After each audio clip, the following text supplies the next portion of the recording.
So the question is, in your use case study, which layer you will use? In many applications, we use machine learning. In some, we use deep learning. Majority of us are today using generative AI, normal chat GPT. And now the businesses have started using agentic AI. So depending on the business pain point, we start using a particular layer. When you write research articles, it is usually machine and deep learning that we use. So let us start with वैसे तो हमने कर लिया था machine learning का हमने. Let's start with something which is called regression. Why it is important in machine learning? So in machine learning, data machine को देते हो और मशीन क्या है? मशीन में एक CPU और एक RAM है. CPU और मेमोरी को हम मशीन बोलते हैं. उसको हम कुछ डेटा देते हैं और एक एल्गोरिथम देते हैं. Algorithm is an equation and the machine learns from that data. That we'll see how it learns. Based on that learning, there are three types of learning: supervised, unsupervised and reinforced. Let us take one step at a time. Supervised means आप उसको input and output दोनों दे रहे हो, question as well as answer, and it is learning the data. Unsupervised में only questions, no answers. Reinforced में neither questions nor answers. It learns from trial and error. So let us look at this. अब इधर देखो. आप sir खड़े क्यों हैं? अच्छा, ये जो ब्लू बॉक्स है ये एक मशीन है. Machine is a blue box. उसके अंदर एक CPU है और एक मेमोरी है और हम ये डेटा दे रहे हैं मशीन को. और डेटा हम हमेशा पेयर में देते हैं. इनपुट को बोलते हैं X, आउटपुट को बोलते हैं Y. इनपुट को बोलते हैं independent variable, output is dependent variable. Now we are giving the machine 2 and 4 together, 4 and 8 together, 6 and 12 together, 8 and 16 together. मतलब ये इनपुट है और ये आउटपुट है, करस्पॉन्डिंग आउटपुट. ये हमने इनपुट एंड आउटपुट दोनों दे दिया मशीन को. That means question as well as answer. So machine will learn from this pair 2 and 4, 4 and 8, 6 and 12 and 8 and 16. Machine will learn from this pair. And हम एक machine को एक equation देते हैं. That is what we have to give. One equation. So आप बता सकते हैं मशीन के पास कौन सा इक्वेशन है? मशीन के पास जो इक्वेशन है, equation, it is not 2 into x.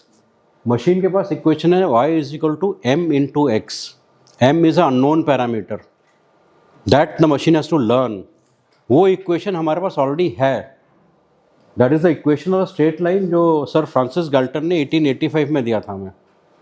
Equation of straight line. तो वो मशीन को हमने दिया y is equal to m into x. y क्या है? ये है. x क्या है? ये है. y और x तो हमने दे दिया उसको 4 pair. m is unknown. You to find the value of m. तो based on this simultaneous equation m की वैल्यू बड़ी इजीली आ जाती है. And the value of m is called 2 in this pair. इस डेटा के लिए वैल्यू ऑफ m हो गया 2. So the equation is turn to a model.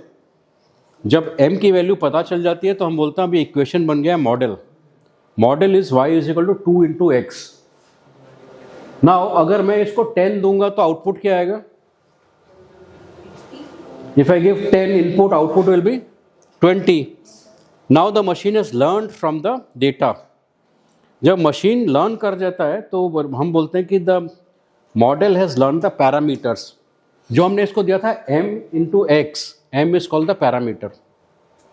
So when you से कि large language model has evolved. आज जो लार्ज लैंग्वेज मॉडल्स अपना वर्जन्स अनाउंस करते हैं वो बोलते हैं 70 billion parameters.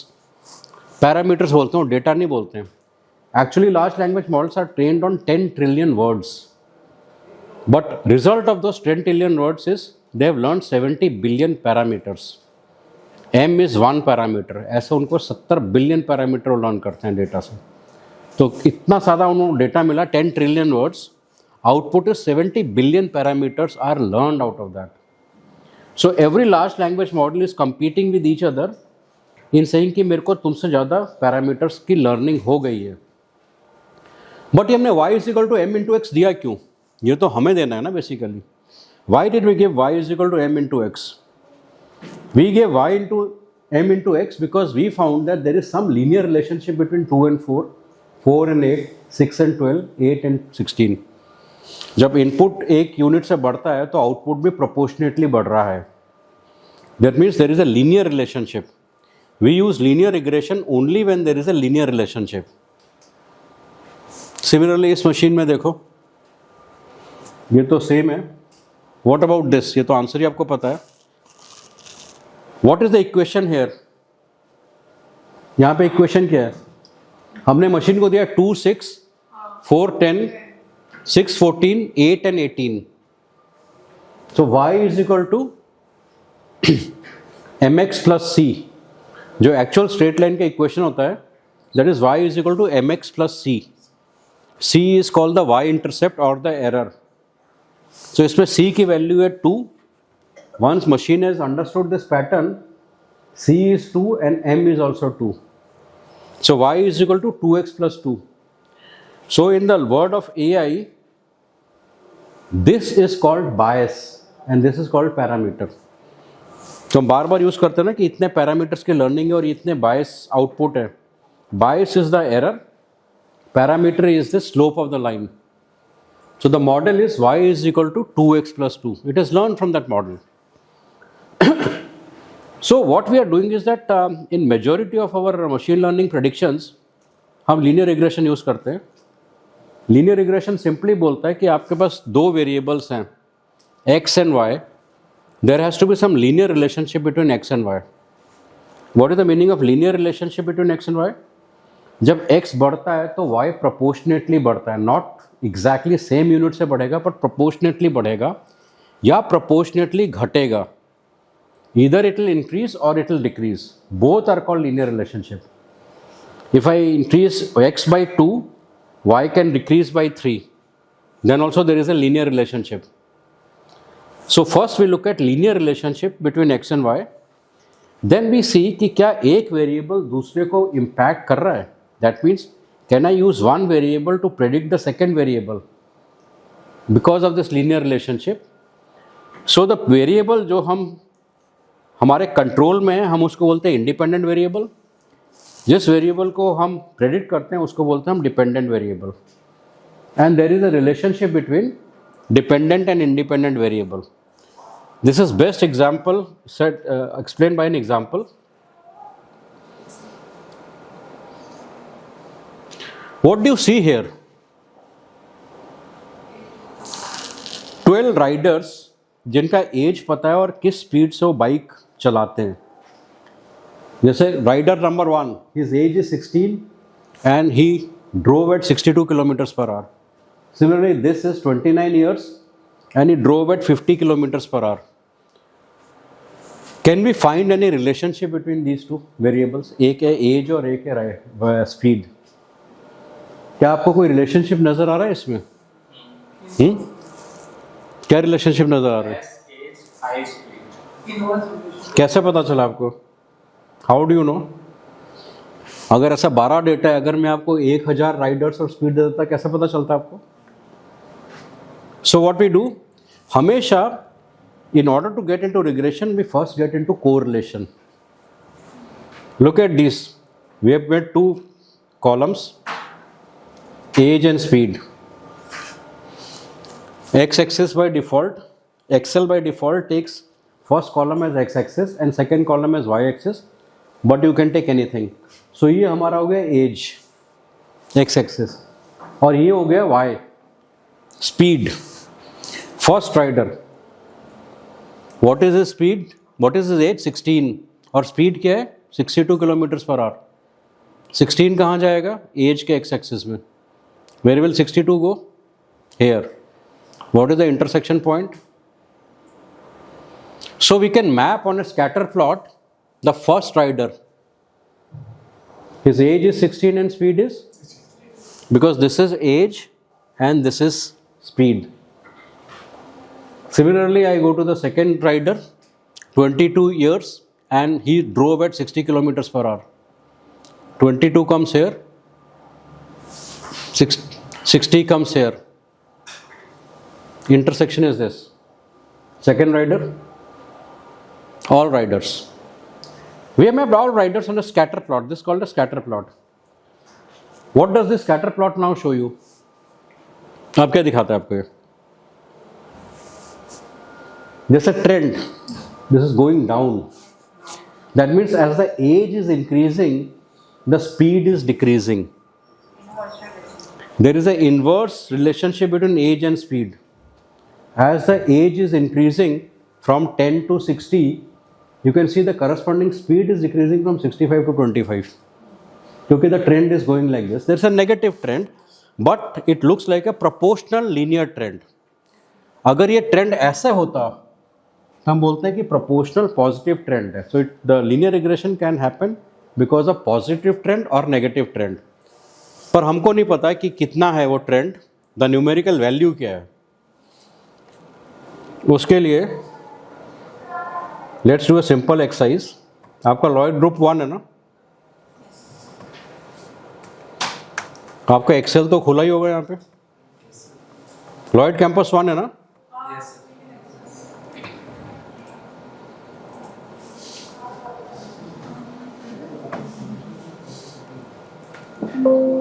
And you can understand what is happening. मैंने आपको एज एंड स्पीड का ये भेज दिया लॉयड कैंपस 1 में.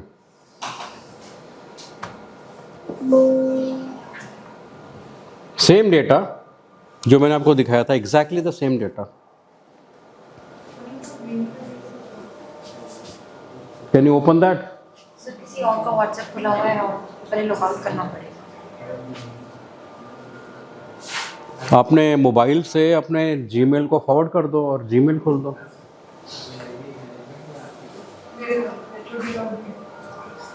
सो what is by the time you opening up, let's see same data जो मैंने आपको दिया था, एज एंड स्पीड.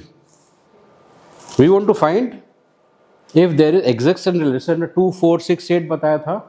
वैसे हम मशीन को दे रहे हैं 16 and 62, 22 and 60, 34 and 45, 45 and 60 pair में दे रहे हैं मशीन को ये डेटा. एक्सेल खोल दिया आप लोगों ने?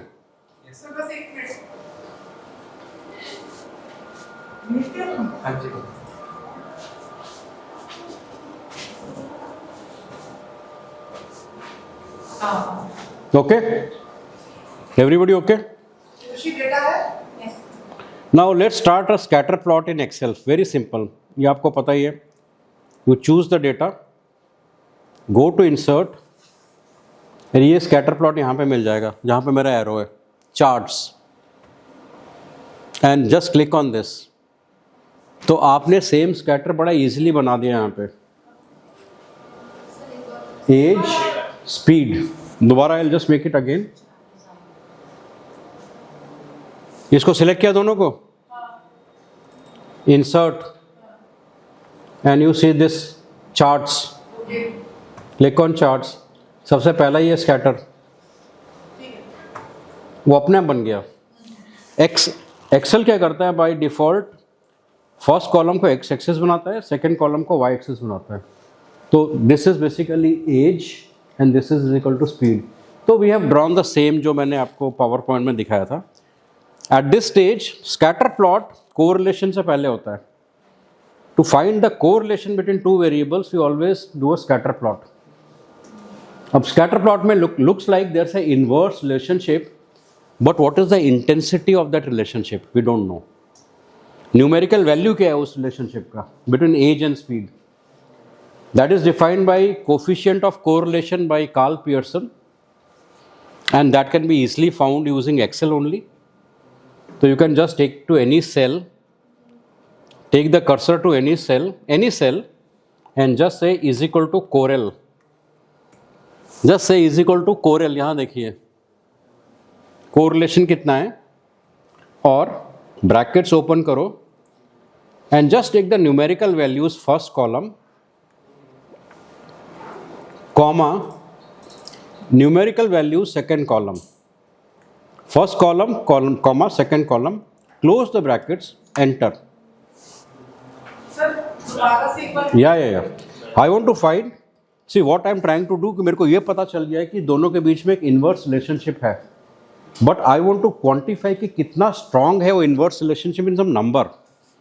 So that number is given by Karl Pearson's coefficient of correlation. It varies between -1 and +1. तो उसके लिए let's find out. Take the cursor in any cell is equal to, for any formula, and see the formula bar यहाँ पे, and just write Correl, CORREL, Correl. ठीक है? Open the brackets. Correlation between two columns. Just choose the first column, don't choose age, years, just the numbers. हो गया first column? Comma. Now second column. Now close. Enter. कितना value आया? 0.728. -0.72. It is -0.728. The coefficient of correlation varies between -1 to +1. 0 means there is no correlation. 1 means perfect positive correlation. -1 means perfect negative correlation. So clearly दिखा रहा है कि negative correlation है, but the intensity is not -1. It is -0.72. That means जब age double होता है तो speed half नहीं हो रहा, proportionate decrease हो रहा है. But the proportionate is not 100%. It is only 72% proportional. We can say it is only 72% proportional. So there is first condition and the main condition of regression between two variables, that there should be a very good either high positive or high negative correlation. Then only we should go for regression. And usually the number is 0.8. Sometimes people say it should be 0.9. Only अगर आपका correlation value 0.9 आया या -0.9 आया तभी आपको regression करना चाहिए, otherwise the model will have lot of errors. So here obviously it doesn't qualify to be a regression model, but we can still do it. Now that you find that there is a good correlation between two variables, now you go to the second step. अभी तक दोनों variables आपके लिए बराबर थे, as और speed. जब आप हाई कोरिलेशन देख लेते हो तब आप बोलते हो कि अच्छा एक मेरा डिपेंडेंट है और एक independent. So we say now when there is a high correlation between two variables we start looking at cause and effect relationship. One variable is causing the effect on the second variable. Basically the causal variable is called independent variable and the affected variable is called dependent variable.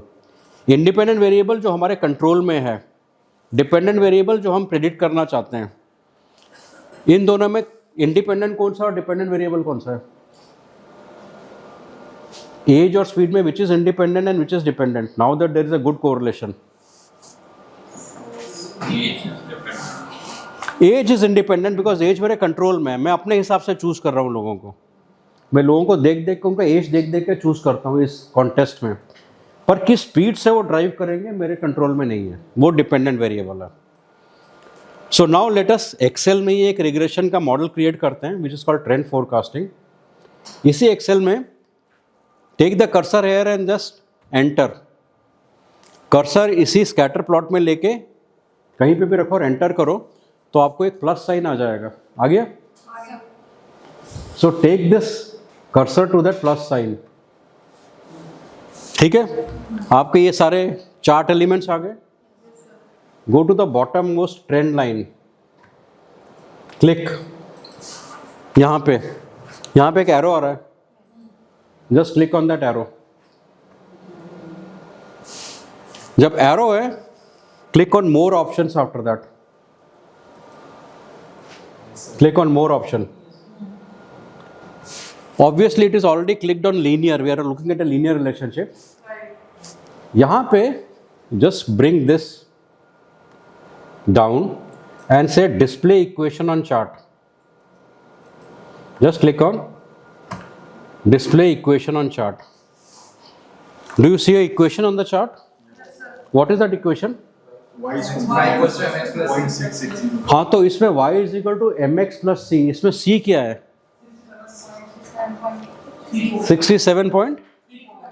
अब ये जो line देख रहे हैं, this is the line of best fit. इसको ऊपर तक project कब करोगे तो ये y एक्सिस को कहाँ हिट करेगा? Just project the line. 67. Y axis को कहाँ हिट करेगा? 67 पॉइंट समथिंग पे हिट करेगा. So that is called the bias or the error, because this 67.349 means when the independent variable is 0, what is the dependent variable? That means जब आपका age 0 है तो speed कितनी है? कितनी होनी चाहिए जब age 0 है? तो लॉजिकली 0 ही होना चाहिए, बट मॉडल में बायस है क्योंकि ये तो सैम्पल डेटा है ना. So model has a bias. तो model actually starts at 67 kilometres per hour. That's called the bias और the error, which is also y intercept. जैसे यहाँ पे 67 में टच कर रहा है, एक्स वैल्यू तो 0 है ना. इक्वेशन में देख लो, put the value of x as 0. What is the speed? 67. That is called the bias. Similarly all large language models have some bias and that is called bias. Now what is 0.666? This is called the parameter. This is called the parameter. This also called the weight. Large language models की भाषा में हम इसको weight बोलते हैं, or the strength of the x variable. So now this entire thing y is equal to mx plus c is converted into the value of m and value of c, and now we call it a model. Now we want to predict a person who has got एक नया rider आया है, 32 kilometre 32 as का है. तो हम बोलते हैं कि नहीं होल्ड ऑन, तेरे को बाइक टेस्ट देने की ज़रूरत नहीं है, मैं तेरे एज से ही प्रेडिक्ट कर दूंगा कि तेरा कितना स्पीड होगा. तो what will be the speed of a rider whose age is 32? So 45. कैसे? इस ट्रेंड को देखकर no, don't put it like this. आपका मॉडल आ गया, so it be y is equal to minus 0.66606 into 32 plus 67. Just plug in the value of 32 in x, जो आपके सामने इक्वेशन आया, and you can predict the value of y. आपका equation आ गया ना एक,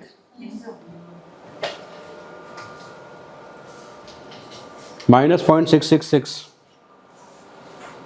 plus 67. So if the rider's age is 32, what will be his speed? Just plug in the value of 32 in place of x.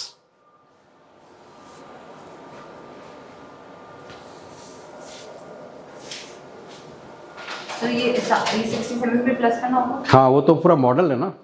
आपने खाली x की value को change करते रहना है, आपका y की वैल्यू आता रहेगा. 67 तो हमेशा कांस्टेंट ही रहेगा ना, वो बायस है मॉडल का.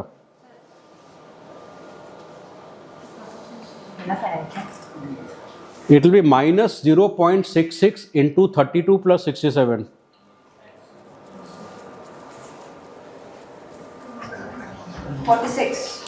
His speed will be 46 kilometres per our.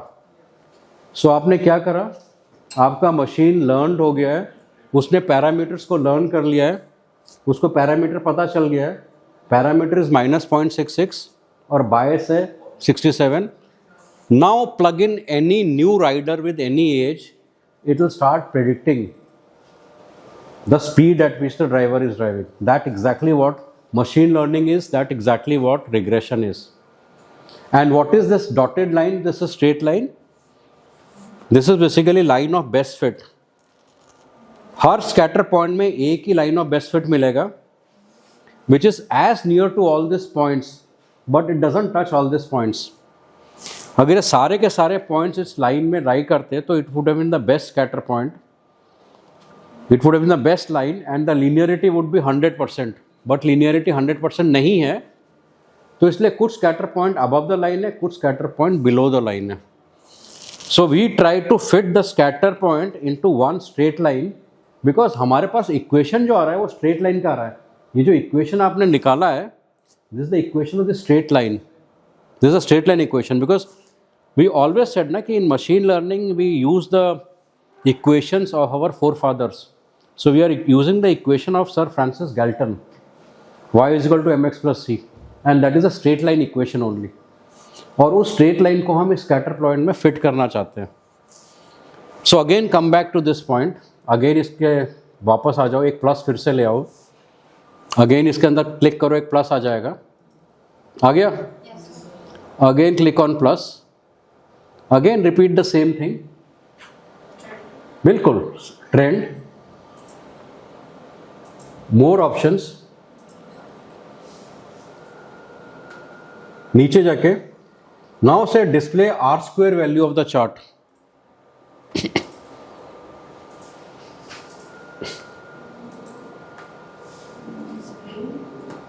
Display R square value on the chart.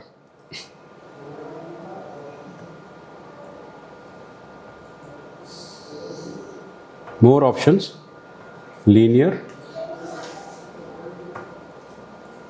display R square. And what is the R square value? 0.53. Now we'll understand what is R square. This is very very important. जब भी हम linear regression use करते हैं, we try to find out whether the model is good और bad. हमें कैसे पता है कि मॉडल एक्यूरेट है कि नहीं है? बिकॉज कोई भी स्कैटर पॉइंट ले लो, एक लाइन ऑफ बेस्ट फिट आपको मिल ही जाएगा. You will always get a line of best fit for a group of scatter points.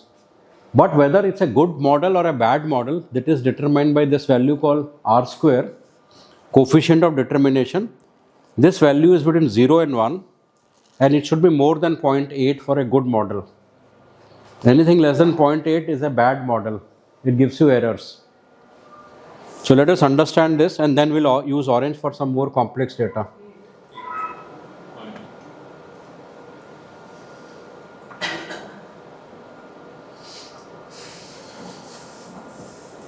Sir जब हमारे पास डेटा ज़्यादा बड़ा होगा तो एक्सेल पे भी तो एक मतलब एक्सटेंड पॉइंट होता है कि उससे ज़्यादा डेटा. हाँ, obviously 1 million होता है उसका. So that is why I use Python and R and all those things. No? So what we have achieved here is weight and bias. Minus 0.66 is the weight and 67.349 is the bias. Weight and bias will differ for different models because data change होता रहता है. इसका कुछ और होगा, उसका कुछ और होगा. Weight and bias will keep changing. Equation that we use, terminology that we use is y is equal to mx plus c की जगह हम यूज़ करते हैं y is equal to beta naught plus beta 1 x1 plus epsilon. mx plus c की जगह ये m हो गया और ये c हो गया. Beta naught is called the y intercept or the bias. Beta 1 also called the m parameter or weight. Beta 1 is also called the slope of the line. ये वाला इक्वेशन हम यूज करते हैं. Error is basically these error points are called epsilon. अब इस equation को देखो, हमको एक लाइन ऑफ बेस्ट फिट मिल गया. बिकॉज हम जब पैरामीटर्स निकालते हैं तो हमको दो पैरामीटर मिलते हैं, एक पैरामीटर और एक बायस मिलता है.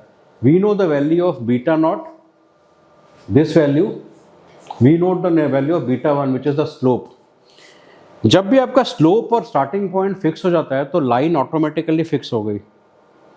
आप इस लाइन को रोटेट नहीं कर सकते अब, क्योंकि बीटा 1 स्लोप फिक्स है, एंगल फिक्स है और स्टार्टिंग पॉइंट फिक्स है. इसलिए once you find out the value of beta nought and beta 1, line of best fit अपने आप ही फिट हो गया. So that means there is only one line of best fit for any group of scatter points. There can not be two line of best fits. Why? Because beta not is fixed and beta 1 is fixed. किसी भी line का angle और starting point fix हो जाए तो line का orientation अपने आप फिक्स हो गया. What is this line of best fit? This line of best fit is the line of this equation. This is a straight line equation. But are these dots lying on this line? They are not lying on this line. So that means कि there are errors. It's not a very good model. There are some dots which are above the line, there are some dots which are below the line. For example, for this value of x, the actual value of y is this. पर अगर हम predict करेंगे तो prediction हमारा ये वाला आएगा, red dot. Prediction हमेशा हमारा लाइन पे ही आएगा, लाइन ही हमें प्रेडिक्ट कर रहा है value. So take any value of x, any value of x. The actual value हमारे पास ऑलरेडी था, बट प्रेडिक्टेड वैल्यू ये रेड पॉइंट है. डिफरेंस उसको हम बोलते हैं error. Sometimes the error is more, sometimes the error is less. Actual minus the predicted value is called root mean square error. जब भी आप पेपर पब्लिश करोगे आप दो ही वैल्यूज निकालोगे. What is the value of R square and what is the value of root mean square error, RMSE. R square should be more than 0.8. Root mean square error should be as low as possible. ये absolute value नहीं है, ये तो error है.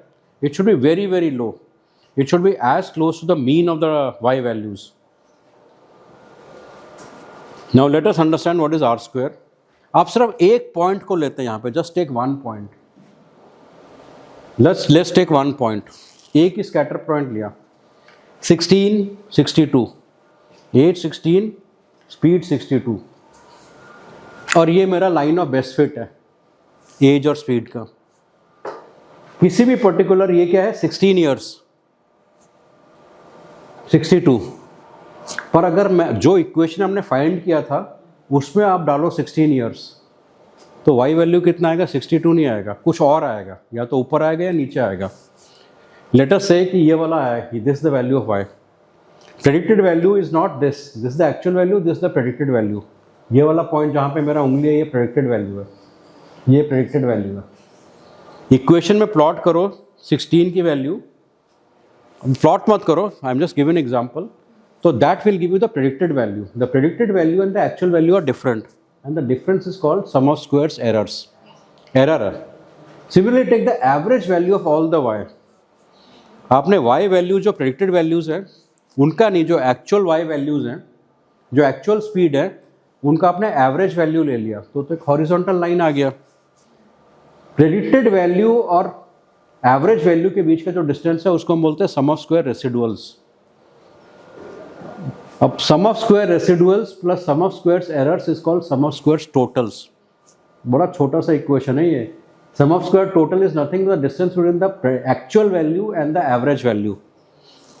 Actual value और average value का distance है sum of square total, actual value और प्रेडिक्टेड वैल्यू का डिस्टेंस है sum of squares errors, predicted value और एवरेज वैल्यू का डिस्टेंस है सम ऑफ स्क्वायर्स एरर्स। तो what is SST?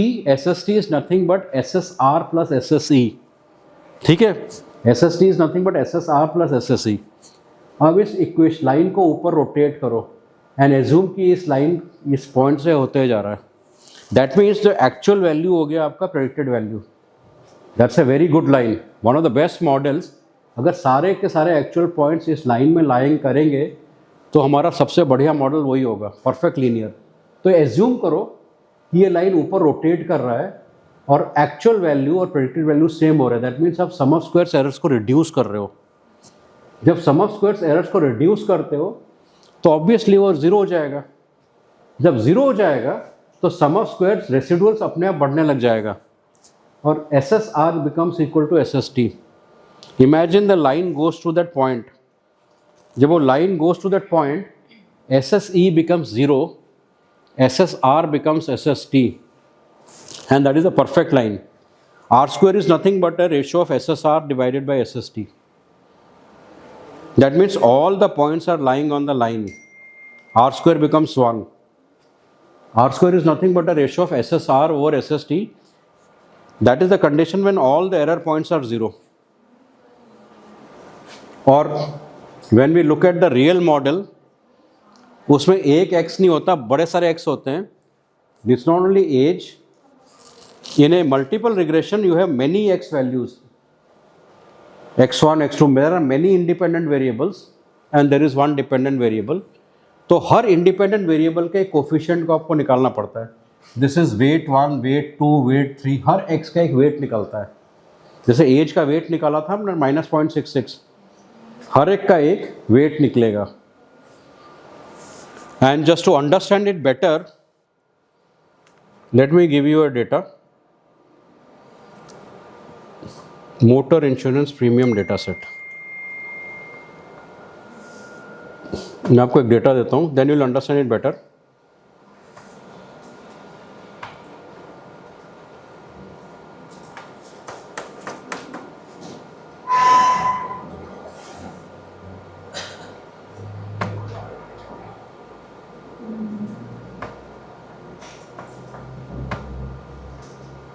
And now open this data.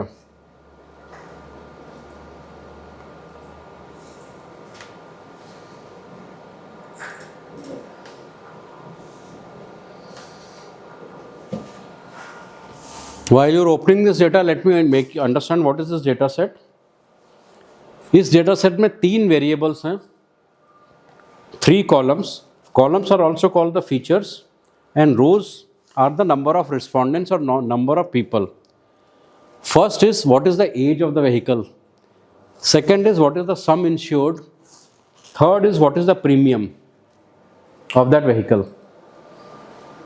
Age of the vehicle, what is the sum insured and what is the premium. और कितना data है हमारे पास?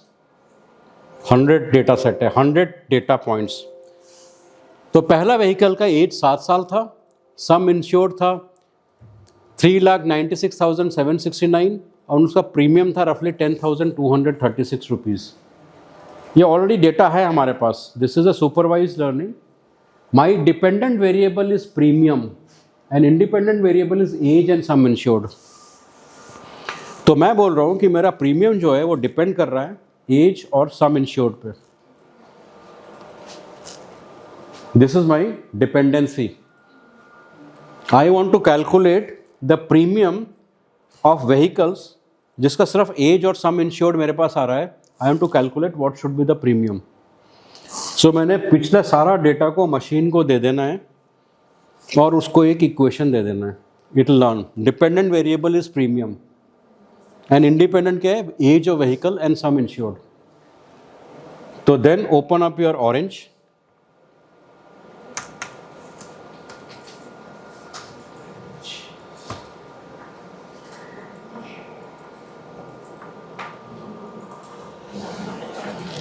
Orange तो आपको already installed है ही. System में खुलता ही नहीं.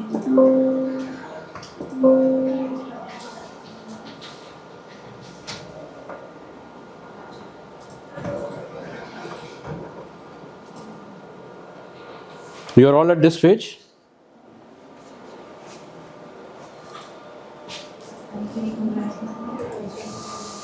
Orange था इसमें. ओपन करो उसको, जस्ट ओपन करो. ये लास्ट क्लास में तो ऑरेंज किया था आपने. सर इस सिस्टम पे नहीं चल रहा है. अच्छा, इस उस पर फिर इंस्टॉल नहीं हुआ होगा. इसमें वो Exist and it's not empty. इसमें वो मैडम बैठी थी ना, वो जो फार्मा की हेड है, उनका नहीं खुला था ऑरेंज. बट आप सबका खुल गया ये. Okay, so just drag the file hair. File यहाँ ले आए. फाइल आ गया यहाँ पे.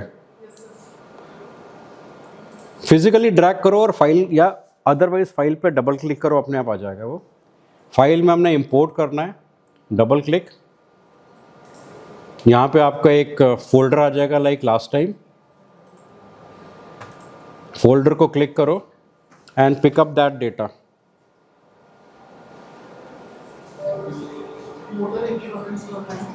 Motor insurance premium data set जो मैंने अभी आपको दिया है, एंड ओपन कर दीजिए उसको.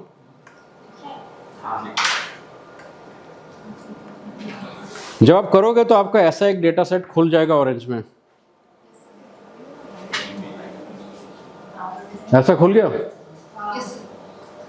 Orange has identified all values to be numeric. Orange ने आइडेंटिफाई किया सारे न्यूमेरिक है. बट हमको ऑरेंज को बताना पड़ेगा कि इसमें से हमारा टारगेट क्या है. टारगेट मतलब डिपेंडेंट वेरिएबल कौन सा है. That Orange will not know. That we have to tell Orange. So what is my target variable? Premium. And rest are independent variables. So manually दोनों फिंगर को, फीचर को हमें टारगेट बनाना पड़ेगा using both the fingers and mouse. Make this as target. Once you make that as target, just say apply and close this window. File को थोड़ा नीचे ले आते हैं. And then take the connector as usual. Leave it as it is. Don't do anything. वो बड़े सारे option देगा. I will just pick up data table as the option. Just choose data table as the option. The file say connector means I am carrying all the data from file to the data table through this connector. And when I click on data table, इसने मेरे को ये दे दिया. वो grey में आ गया target. Target को मैंने खुद मैनुअली बताया ना target, so it's come in grey. Premium is come as target. आ गया आपका. It has come. All of you?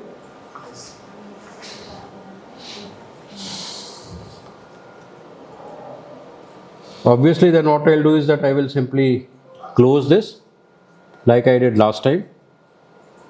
इसको close करूँगा. And here, like I did last time, I'll do something called select columns. Just take the connector and click select columns. Select columns. हो गया आपका select columns? Yes, sir. So when you see select columns, what do you see? Premium अपने आप target में आ गया क्योंकि आपने उसको टारगेट बना दिया था. Rest are independent variables. So that's why we call select columns. Select which column is independent and which column is dependent. It's coming like this. Close this. And now we know what is to be done. ये जो data है मेरे पास independent and dependent variables, I have to give it to an equation which is a linear regression equation. I have to give it to an equation so that the equation may learn from this data. So I take the connector again and type linear regression. Type linear regression. That means मैंने उस equation को ये data दे दिया, independent and dependent variables, right? Linear regression आ गया सबका? Now When you click on linear regression, आपको कुछ नजर नहीं आने वाला है क्योंकि वो तो मॉडल ट्रेनिंग हुआ है. यहाँ पे what has happened is that model has been trained on the data. इसको हटाना पड़ेगा ना यहाँ से थोड़ा, ये वाला. Model has been trained on the data. So let us see what is the coefficient. अब हमको पता लगाना है सबसे पहले कि पैरामीटर की वैल्यू क्या है और बायस की वैल्यू क्या है, राइट? मॉडल जब ट्रेनिंग होता है तो output of the trained model is the values of parameters and bias. So again I will take the connector to find the values of parameters and bias and again go to data table. जब मैं data table करता हूं तो बोलता है do you want the data coefficients. I will say okay and now click on data table. You will get the values of parameters and bias. What are the values of parameters? Intercept is the bias. The beta naught is the intercept or the bias. 9511.88. I have come. What is the meaning of 9511.88? Which means that when the age of the vehicle is 0 and the sum insured is also 0, जब vehicle का age is 0 और sum insured 0 है, the premium of the vehicle is 9,511 rupees because of model का bias है वो. जब age 0 है और sum insured 0 है, still the premium is 9,511 rupees. What is the weight और बीटा 1? Age is x1. हमारा जो वेरिएबल इंडिपेंडेंट वेरिएबल एज है वो x1 है और सम इंश्योर्ड जो है वो x2 है. Two independent variables. What is the value of beta 1 और वेट 1? It is -1078.6. -1078 आ रहा है आपका? That is the weight of what? This is the weight or parameter for age. Now, इसका मतलब इंटरप्रिटेशन ये होता है for every one unit increase in age, the premium will reduce by 1078 rupees. The dependent variable will decrease by 1078 rupees for every 1 year increase in age of the vehicle. That is the interpretation. जैसे हमने बोला था ना कि what is 9511? When age is 0 and sum insured is 0, what is the premium? 9,511 or bias. Similarly, what is this 1078? For every 1 unit or 1 year increase in age, the premium will reduce by 1078 rupees. Reduce, negative है.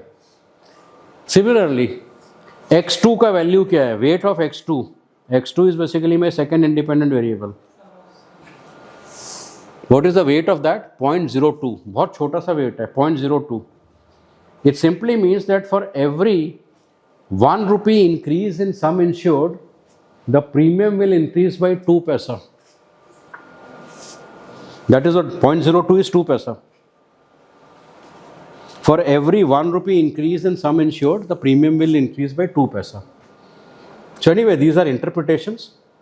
आपका equation बड़ा clear बन गया है. Y is equal to 9511 minus 1078 into x1 plus 0.02 into x2. So you can predict now. Close कर दो इसको and let us do predictions. Take the pipe here and go to predictions.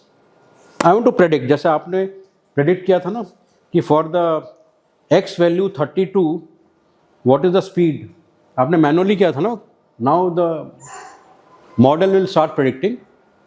Now here we have trained the model using x and y, that is called the training data. We will now test the model with the same training and testing data is same, so that we can find out the accuracy of the model. Same data को हम predict करेंगे कि model अब क्या predict करता है. हमें actually पता है कि क्या वैल्यूज़ है एज और स्पीड की, सॉरी एज और सम इंश्योर्ड की, but let the model predict. The testing data is same. तो यहाँ से डेटा लेके प्रेडिक्शन में दे दो. Take it to predictions. The training and testing data is same. Same 100 values हमने टेस्टिंग डेटा में डाल दिया जब model, because this is the output of this is the model with predictors, trained model, model train हुआ है. Now click on this predictions. What do you सी? ऐसा values आ रहा है आपके पास? आया ऐसा वैल्यूज? सबसे नीचे देखो R2 कितना है. What is the value of R2? It is very good model. The R square value is 0.991. We said the R square is between 0 and 1. Anything 0.8 is very good. So it's a very good model. The accuracy is very, very high of this model. Similarly, look at what is RMSE, root mean square error. Root means sum of all the errors are under root. How much is that? 2033. Whether it's good or bad depends कि हमारे y values क्या हैं. हम y values का average लेंगे and it should be 5% in and around that. So it should be low. Idea is root mean square error is not a coefficient. It is not a coefficient like R square. वो एक absolute value है and it should be very low. Now look at the very first point. Look at the very first point. First point का age was 7 and sum insured was 3,96,000. Look at my highlighted. And what was the actual premium? 1,236 and 64 पैसा वो actual premium था. But model ने कितना predict किया है? Model ने predict किया है 118.08 and there is a error of 1571 rupees. The last column जो लीनियर रिग्रेशन के अंदर है वो है predicted output. Actual versus minus the predicted will give you the error. If you see, अगर ये मॉडल का R2 वैल्यू 1 होता, यहां देखो, अगर मॉडल का वैल्यू 1 होता तो ये जितने भी एक्चुअल वैल्यूज होते ना सेम प्रेडिक्टेड वैल्यूज हो जाते. पर ये R2 1 नहीं है, मतलब लाइन के ऊपर नीचे आ रहे हैं सारे एक्चुअल वैल्यूज. सो फर्स्ट वाले मॉडल में, फर्स्ट वाले केस में actual premium was 1,236, but the model ने प्रेडिक्ट किया 11,808 rupees and the error being 1,571 rupees. So this way it has calculated the value of R2 is 0.991. Quite a good. जैसे हमने diabetes का किया था, सारे वैल्यूज़ के इसने प्रेडिक्ट कर दिया. And you can just close it down and I'll give you new customers motor insurance.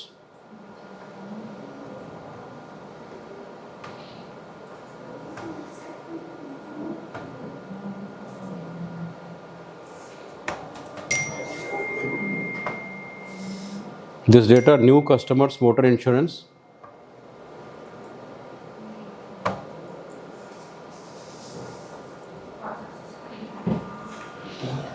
ये डेटा मैंने आपको दिया. इस डेटा में I want to, this is the new data which has come to me. These are few people who have come to my showroom today and they are saying कि मेरा sum of the vehicle age is this much और मेरे को इतना sum insured चाहिए मेरे vehicle का.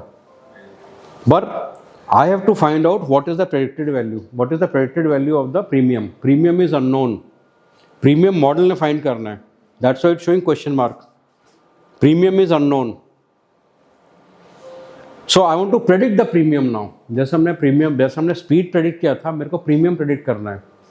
There's a new customers with unknown premiums. The model will predict now. So just close it. Close this data also.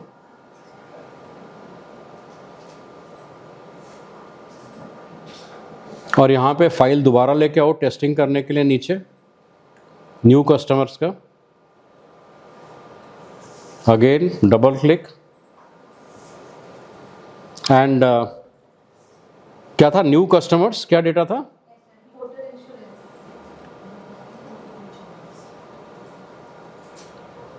New customer motor insurance. Open that. Premium is again a target. Just check it on the data table again. You will see that question marks are coming in the data table. Unknown values are in. You will see data table are in.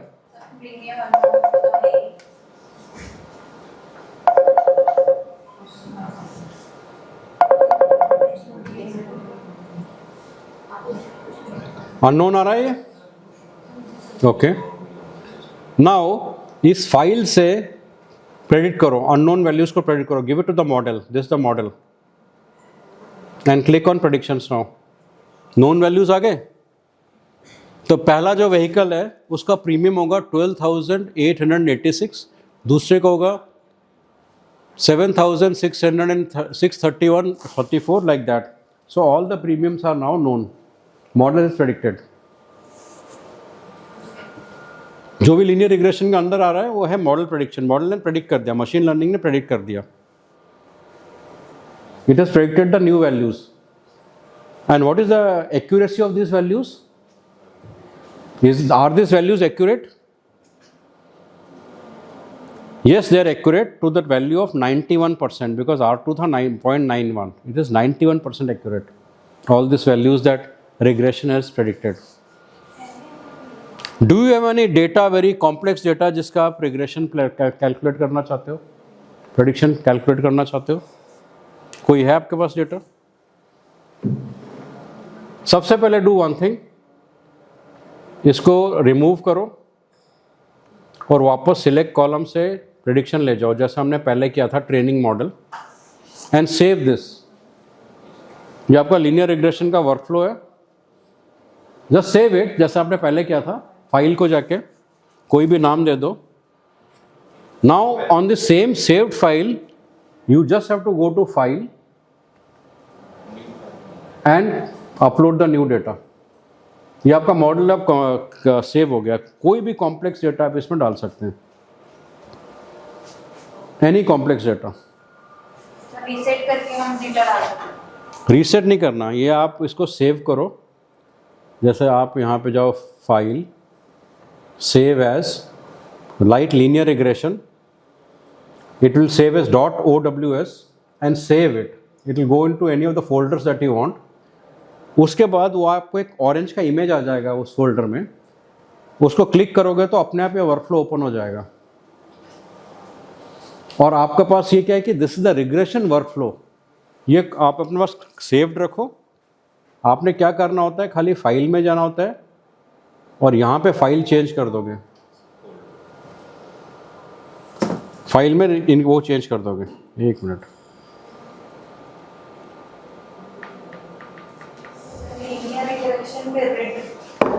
Sorry. Errors आते हैं। एक हमने minute, file change करी है। नहीं एक minute आएगा ना, वो इसलिए आएगा कि आपने जो फाइल चेंज करी है। एक मिनट, यहाँ पे सिलेक्ट कॉलम में जाओ, यहाँ पे प्रीमियम एनपीआर और ये है टेबल, सेम ही तो फाइल है, चेंज क्यों करा है? मेरी तो चेंज फाइल सेम ही तो है। हाँ ये आपका ये है ना, बेसिकली एरर इसलिए आ रहा है कि यहाँ पे आपने जो फाइल दे दिया है वो दिया है न्यू प्रेडिक्शन का, जिसमें ये वाला अननोन है। सी आपको डेटा ये अननोन वाला फाइल दे दिया नए वाले कस्टमर का, तो मॉडल के पास एक्स और वाई तो है ही नहीं, तो लर्न कैसे करेगा? टारगेट को डिफाइन करना। टारगेट डिफाइंड ही नहीं है ना, वो तो हमने टेस्टिंग के लिए किया था, टारगेट डिफाइंड नहीं है, तभी एरर आ रहा है। शिल्पी मैम ने तो बड़ा खतरनाक आंसर दे दिया, बहुत ही एक्यूरेट आंसर दिया, टारगेट को डिफाइन ही नहीं किया। It's very impressive answer actually. नहीं है sir, that's the right answer. Price क्या है, घर का एरिया क्या है, बेडरूम कितना है, बाथरूम कितने हैं, स्टोरीज कितने हैं, मेन रोड फेसिंग है कि नहीं है, गेस्ट रूम क्या है, बेसमेंट है कि नहीं है, हॉट वाटर मिल रहा है कि नहीं हो रहा है, एयर कंडीशनिंग दिया है कि नहीं बिल्डर ने, पार्किंग कितना दिया है, प्रिफर्ड एरिया फेसिंग दिया है कि नहीं है, कई बार कार फेसिंग होता है, कई बार पार्क फेसिंग होता है, नेचर फेसिंग होता है, और ये फर्निशिंग स्टेटस क्या है, फर्निश्ड है, सेमी फर्निश्ड है, अनफर्निश्ड है। ये एक बिल्डर का है पूरा डेटा, और हमें इसमें प्रेडिक्ट करना है, क्योंकि हमेशा हम प्राइस का नेगोशिएट करते हैं, हमें इसमें ये बेसिकली करना है।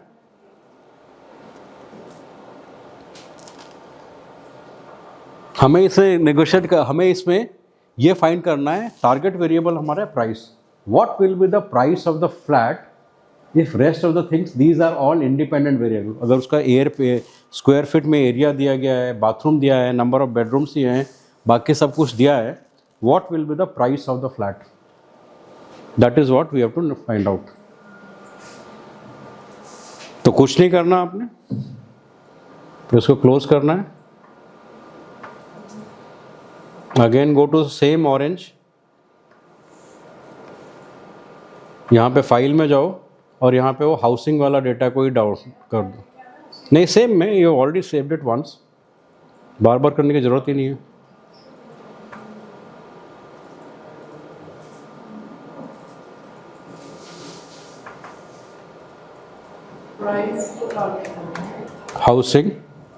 हाउसिंग डेटा, हाउसिंग या प्राइस, कोई टारगेट पर price is the main dependent variable ना, आपने ये डिटरमिन करना है प्राइस कितना होगा फ्लैट का, that is a dependent variable. तो इसमें जहाँ पे भी प्राइस है उसको फीचर बना दो आप, ये प्राइस सबसे ऊपर आ रहा है, that will be the target, and apply, price is the target. और देखो इसमें सिलेक्ट कॉलम में टारगेट में प्राइस ले आइए, this will be the target, और आपका मॉडल अपना बन गया। Look at the prediction, look at the R2 value 0.68, very very low, but should not pursue with regression at this R2 value. It should be at least 0.8 and above.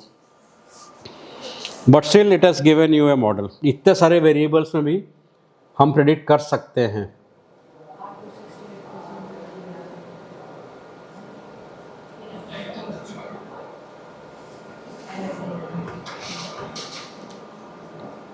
क्या आपके पास कोई data set है?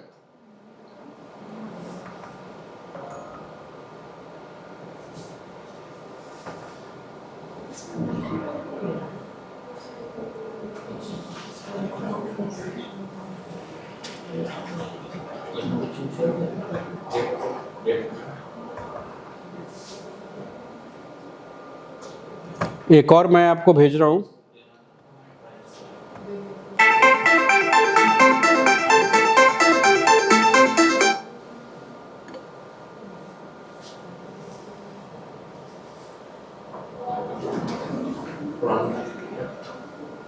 Housing data regression exercise मैंने आपको भेजा just for practising.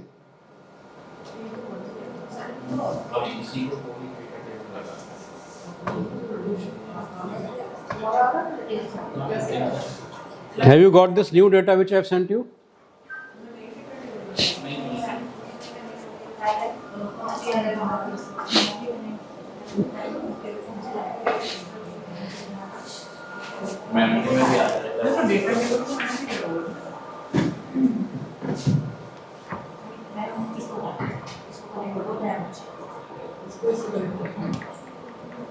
Prediction आ जाएगा अभी इसमें एरर नहीं है आप एरर आने के लिए आप ये डेटा देख लो, ये ज़्यादा आसान भी है अंडरस्टैंड करने के लिए. इसमें डिपेंडेंट वेरिएबल क्या है? Price is the dependent variable and price depends on what all? Square feet of the flat, number of rooms and number of bathrooms. ठीक है, price is the dependent variable, rest three are independent variable. अब आप फिर वही जाओ उसी file में, अब ये वाला हाउसिंग डेटा रिग्रेशन अपलोड करो. Housing data regression exercise. Price को आपने टारगेट बनाना है, अप्लाई करना है. ठीक है, if you see on the data table, price grey में आ गया, टारगेट वेरिएबल है, लर्निंग हो रही है डेटा की, अभी ट्रेन हो रहा है. सिलेक्ट कॉलम में जाओ, प्राइस को टारगेट बना दो. हाउसिंग डेटा का आपने देखा, व्हाट इज द, जब मॉडल की ट्रेनिंग हो रही है तो R2 क्या आ रहा है उसका? What is the value of R2? कितना आ रहा है? क्या? हाँ, हाउसिंग डेटा रिग्रेशन जो भी मैंने लेटेस्ट भेजा आपको. हाँ राइट, उसके बाद मैंने वो राइट है, दैट इज 0.682. अभी जो लेटेस्ट भेजा है उसका क्या है? हाँ करिए, उसका नाम है हाउसिंग डेटा रिग्रेशन.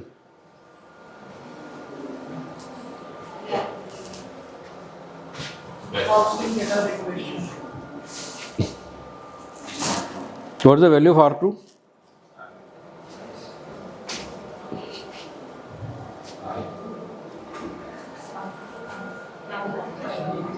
और वैल्यू को आपको प्रेडिक्टेड वैल्यू भी दे रहा है. कितना है? नहीं, हाँ प्राइस ही रहेगा, वो तो प्राइस ही आप प्रेडिक्ट करोगे. See the target value will always be as per your domain knowledge expertise. हाँ 90.4%, 0.904, it is a very good R2 value. Now let me give you one more data.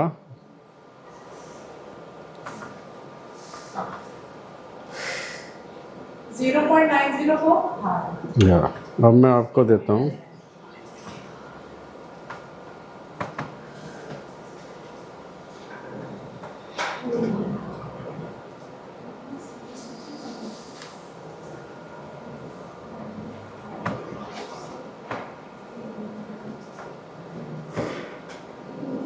I have given you new data. ये नए flats आए market में.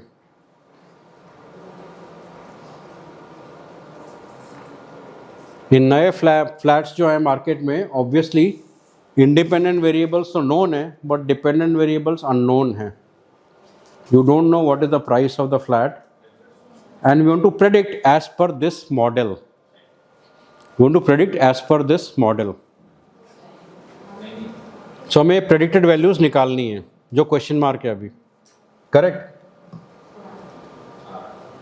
You have to find the predicted value.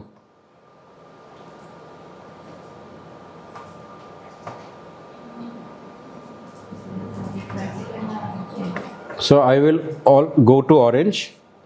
अब नए file यहाँ पे दोबारा एक नया विजेट बनाऊंगा.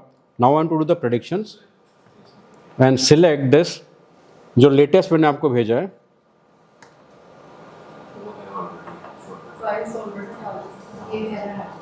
New flats, find the new flats value price तो क्वेश्चन मार्क होगा ना न्यू फ्लैट्स में। टारगेट बनाया मैंने, अप्लाई किया और इसको मैंने प्रेडिक्ट कर दिया मॉडल को देके। So we have predicted all the question mark values, मेरे नंबर्स आ गए अब। So we have predicted and this prediction is very good because the accuracy is 90.1%। तो जितने भी क्वेश्चन मार्क्स थे वो अननोन वैल्यूज थे, वो नोन बन गए अब।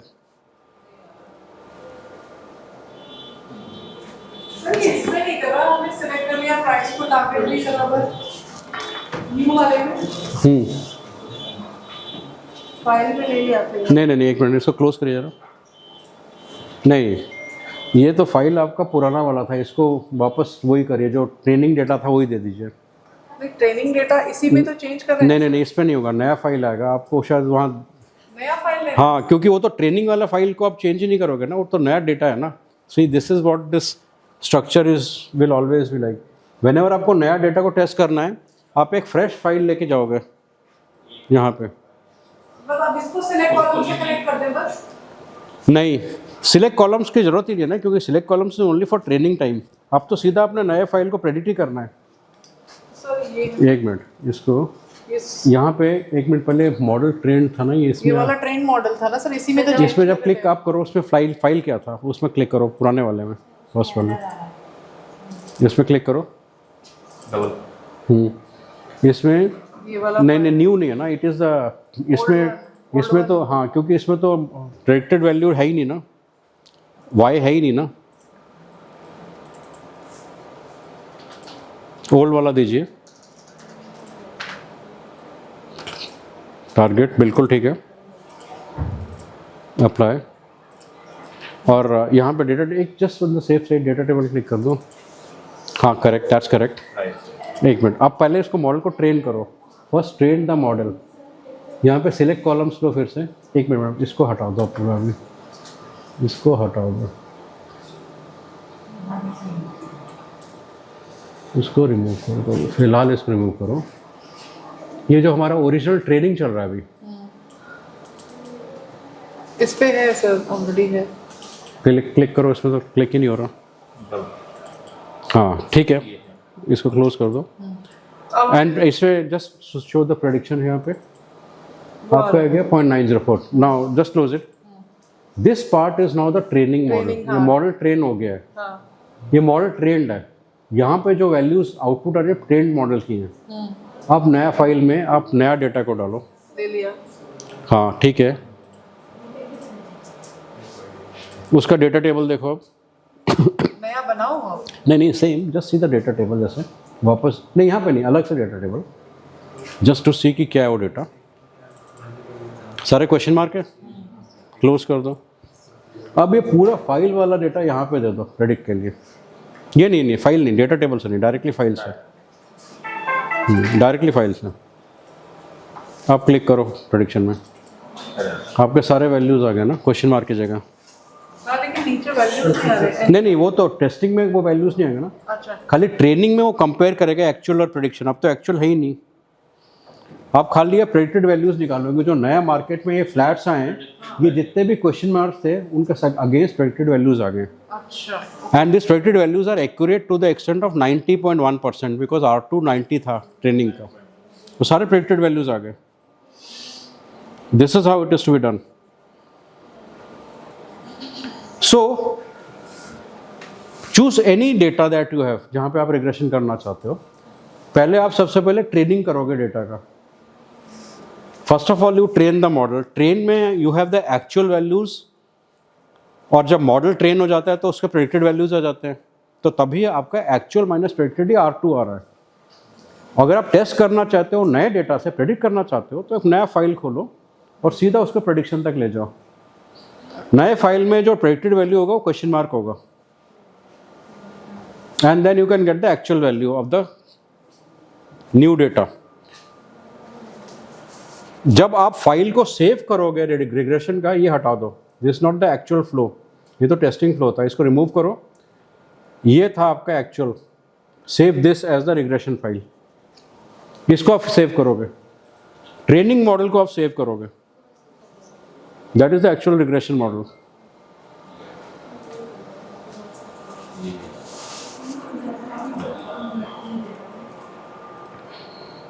हटा दे। इसको सेव कर लो, दिस यू कैन सेव, और उसमें खाली आप ट्रेनिंग डेटा चेंज करते रहना, keep changing the training data. आपने यहाँ कैसे बना दिए? अच्छा ये आप चेक करने में करना अच्छा, आपने क्लिक किया, इमेज क्लिक किया। ट्रेनिंग डेटा के बाद खाली R2 वैल्यू चेक कर लेना। If the R2 value is 0.8 and above, it's an absolute value 0 to 1, then only go for the model, otherwise it's nobody will believe in your model, it is full of errors। 0.8 के ऊपर तभी आप नए data को डालो उसमें and implement it।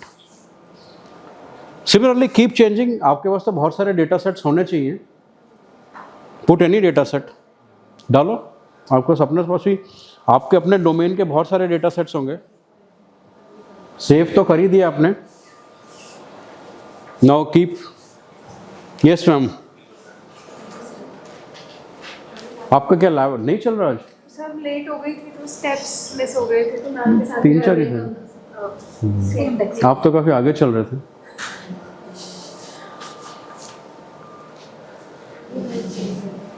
एक minute, ये आपने क्या करा हुआ है? नहीं, आपका फ्लो तो गलत है, ये लीनियर रिग्रेशन प्रेडिक्शन। फिर यहाँ से तो जाएगा टेस्ट करने के लिए, यहाँ से भी लेके जाओगे ना। अच्छा सही, मैंने कुछ क्रिएट्स किए थे। अब आप इसको क्लिक करो, अब आपका आ गया ना R2। सी आप वापस जाओ इसको क्लियर। हाँ सी, यहाँ तक तो मॉडल ट्रेंड हो गया, पैरामीटर्स नोन हो गए, और टेस्ट करने के लिए डेटा तो यहीं से लेके जाओगे ना। Then only the model will be tested कि एक्चुअल और प्रेडिक्टेड वैल्यूज कितना है। So that's why your error was coming. Now you can save it.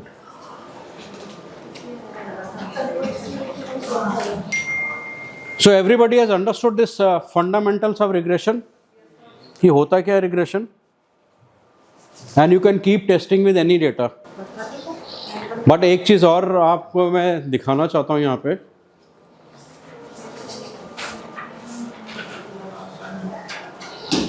At this point, जैसे हमने क्लासिफिकेशन में बड़े सारे मॉडल्स टेस्ट किए थे, you remember tree, logistic regression, random forest, वैसे ही आई कैन ऑल्सो टेस्ट, जैसे लीनियर रिग्रेशन मैंने किया तो 0.904। Regression can also be done by के नियरेस्ट नेबर, वो भी आपको रिग्रेशन आउटपुट देगा, और प्रेडिक्शन देखो के नियरेस्ट नेबर का थोड़ा सा कम है 0.764। Regression can also be done by decision tree दोनों करता है, classification and regression. It can also be done by decision tree, it can also be done by support vector machine SVM, it can also be done by neural networks. Except logistic regression and naive bias, ये सारे के सारे algorithms regression भी करते हैं, not only linear regression. You see the outputs here. सबका आ रहा है कुछ ना कुछ. In fact, tree is giving you the highest, यहाँ पे हाईएस्ट R2 वैल्यू आपका ट्री का आ रहा है 0.952। Decision tree is called CART, classification and regression tree. हाँ, it can be use as a classification, it can be use as regression, it is called CART. So some of the algorithms can be use for regression as well as classification both, except two algorithms, logistic regression and naive Bayes, which are only use for classification. Otherwise आप दोनों के लिए use कर सकते हैं। Sometimes linear regression से better output आपको बाकियों में मिल जाएंगे, as you can see here. The other thing that the two fundamental things of linear regression, there has to be a very good linear relationship between x and y. Correlation should be high, otherwise don't proceed. Only when the correlation is high, go for regression. Sir, what about logistic regression? Logistic regression हमेशा आपको binary output देता है, 0 और 1 के बीच में एक probability value देता है। रिग्रेशन हमेशा आपको एक नंबर देता है which is not between 0 and 1, it can be between -infinity and +infinity. The second most fundamental rule for regression is input variables x can be both number and categorical variables, but output has to be number, y has to be a number. Whereas in classification, Input variable can be number and categorical, but output has to be categorical. Output has to be fail हुआ, pass हुआ, loan मिलेगा, नहीं मिलेगा, मरेगा, जिएगा, 0 और 1. Whereas in regression, output will be any number between plus infinity and minus infinity. It cannot be between 0 and 1. वो तो fundamental हुआ ना, that's why it's called regression. So when we look at machine learning, supervised machine learning, supervised because वो x और y दोनों से learn कर रहा है. दो टाइप के एल्गोरिथम्स होते हैं, regression and classification. Regression we are always predicting a number, classification we are predicting the value between 0 and 1, a category, binary categorical value 0 and 1. Loan मिलेगा कि नहीं, क्लासिफिकेशन. कितना लोन मिलेगा, रिग्रेशन. पास होगा कि नहीं, क्लासिफिकेशन. कितने मार्क्स मिलेगा, रिग्रेशन. जितने भी यूजुअली हेल्थ केयर का डेटा आता है मोस्टली क्लासिफिकेशन में आता है. मैनेजमेंट का डेटा मिक्स्ड है, क्लासिफिकेशन एंड रिग्रेशन. आउटपुट देखो क्या है, आउटपुट अगर वो नंबर है तो रिग्रेशन है, आउटपुट अगर 0 और 1 है तो क्लासिफिकेशन है.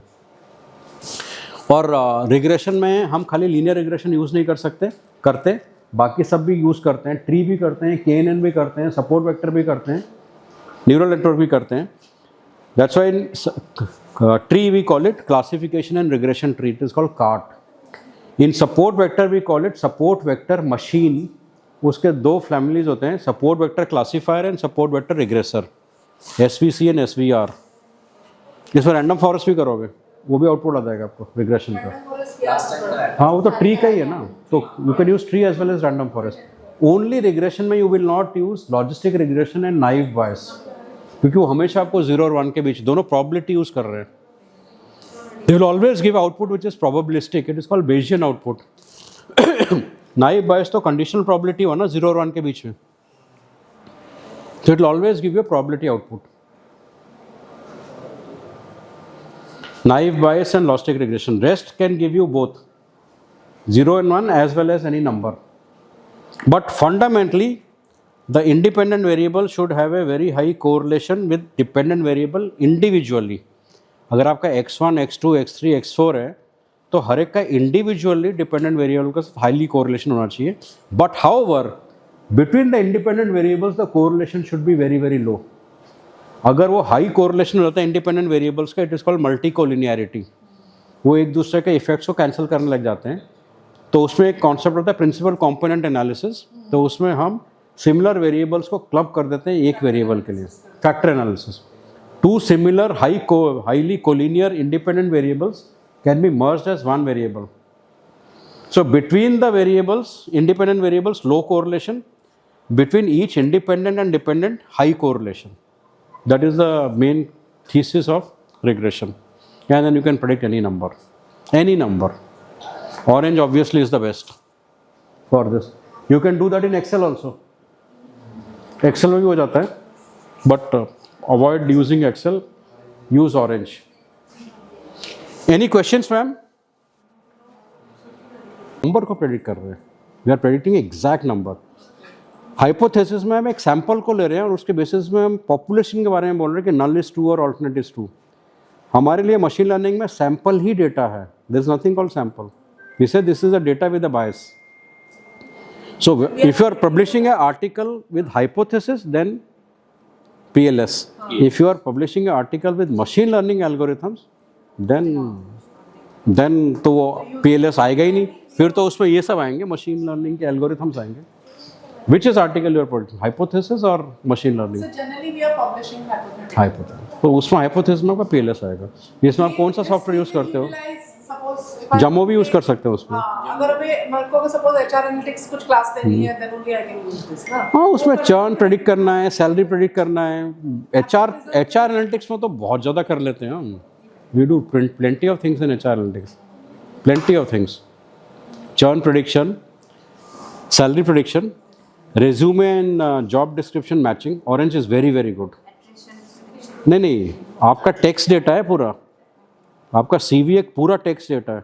जॉब डिस्क्रिप्शन भी टेक्स्ट डेटा है. आप दोनों को मैच कर रहे हो. You are finding the cosine angle between them, cos theta. If cos zero is angle are 0, both are same. Cos 0 is 1, similarity is 1. Just cos theta से defined हो जाता है कि कि वो दोनों सिमिलर है कि नहीं है. Then you are talking about sentiment analysis in HR which is very very popular, जिसमें हम ऑरेंज को तो बहुत इफेक्टिवली यूज़ कर सकते हैं. In fact we can have one class on HR, sentiment analysis and job description cosine. ले सकते हैं सर ये बड़ा जो हम HR वर्कशॉप्स करते हैं ये तो मेजर हॉलमार्क होते हैं इसके. There are 4 things in HR that we do with Orange. Churn analysis, predicting churn, predicting classification, वो बंदा जॉब छोड़ के जाएगा कि नहीं आएगा, classification. Predicting churn, we use classification. Churn मतलब येस और नो है ना, या तो छोड़ के जाएगा नहीं छोड़ के जाएगा. दूसरा है predicting the salary at the time of joining, regression. हाँ वो रिग्रेशन हो गया. दूसरा job description versus resume match using cosine similarity. Job description versus resume match. Resume match using cosine similarity. Pure text है ये. Cosine cosine COSINE, cos theta से आता है, कोसाइन सिमिलैरिटी.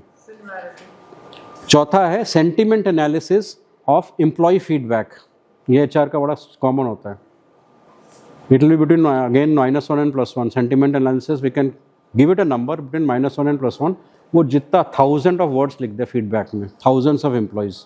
इसमें एनालाइजिंग फीडबैक कर रहे हैं. हाँ analysing feedback, sentiment analysis using any type of feedback ना, सपोज टेक्स्ट डेटा होना चाहिए, वो text data. English text data होना चाहिए. मल्टी लैंग्वेज भी है बट फिलहाल लेट्स टू वो जो मर्जी लिख दें इंग्लिश में, घुमा फिरा के जो मर्जी, हम उसको एक नंबर में ले आएंगे फट से. ये 4 ही हम कराते हैं HR एनालिटिक्स में. यही दोनों 4 मेजर पेन पॉइंट्स हैं. Churn, salary, sentiment analysis of employee feedback and job description and resume matching. Unless you come out with the fifth pain point.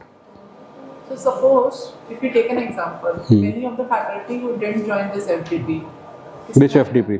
This FDP. Many of the faculty did not join the FDP. Many of the faculty did not join the FDP. एक number आएगा. 10 people did not join, 20 people did not join. जब भी नहीं, जब भी आप number predict कर रहे हो तो मशीन लर्निंग है, simple machine learning. How many people did not join the FDP, or how many people you are predicting how many people will not join the FDP in future based on this data. इस data में हमने machine को learn करा है कि हर साल हर class में attendance ले लिया. टारगेट वेरिएबल है नंबर ऑफ पीपल प्रेजेंट. पहले में 22 थे, फिर 18 हो गए, फिर 14 हो गए, 15 हो गए. वो तो टारगेट वेरिएबल है. That is a number which is not 0 and 1. That is between -infinity to +infinity. Based on that I want to predict कि अगर नेक्स्ट सेमेस्टर में कोर्स करेंगे how many faculty will not join, वो predict कर देंगे. Learning data इस semester के data से है. और अगर if I need to identify why, नहीं, then उसमें बेसिकली क्लासिफिकेशन में होगा कि वेदर दे विल ज्वाइन और not. whether they will join. हाँ Quantitative है ना.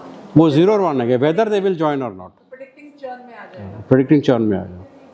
Classification is 0 and 1, regression is number. बाकी दोनों तो टेक्स्ट में आ जाएंगे आपके. So maybe in the next class we'll do job description and resume and sentiment analysis.